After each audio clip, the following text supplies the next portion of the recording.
Na amince da ke taho mu zauna, soyayya ta ki ta zamo jinina, da manya aure gida na zaki zauna,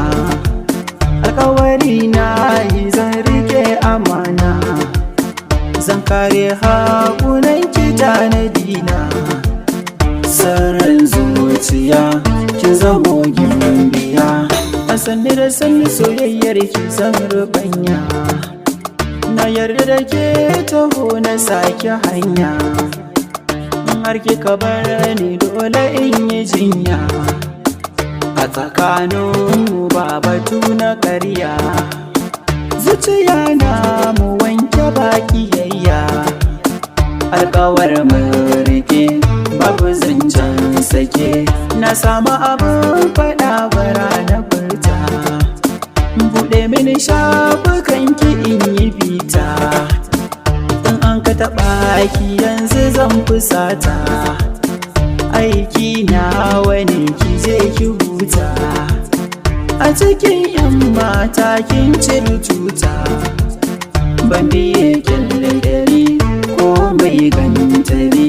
so yanayi mun gizo sakani layi, na riga na aminta babu sauyi,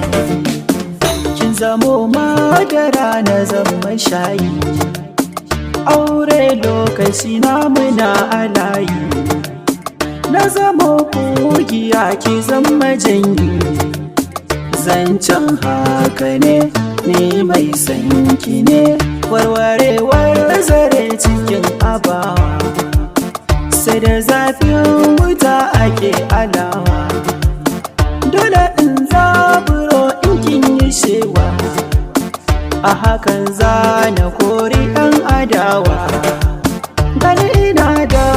ke da kin ji yunwa, zaki hamdala a cikin walwala, banda tamkar ki karki kai ni gefe, laifi in mun yi wa juna sai mu yafi, mu rike alkawarin mahar musufi, kika share ni kai na zana dafi, dole in birkice ido ya shafi, sanki ya so kanan babu ke bani nan, ki samu shaidar kwarai mai kyau da da'a, kwanga take na ki ne mai kyan ɗabi'a, a tsakaninmu ba kalmata a'a, sammako na yi sai na taki sa'a, duk a domin ki ne nake sana'a, da yawan nazari kin zamo ɗaya a ɗari, duk matan duniya gare ni ba su kai ki ba. ES Kitty on the mix.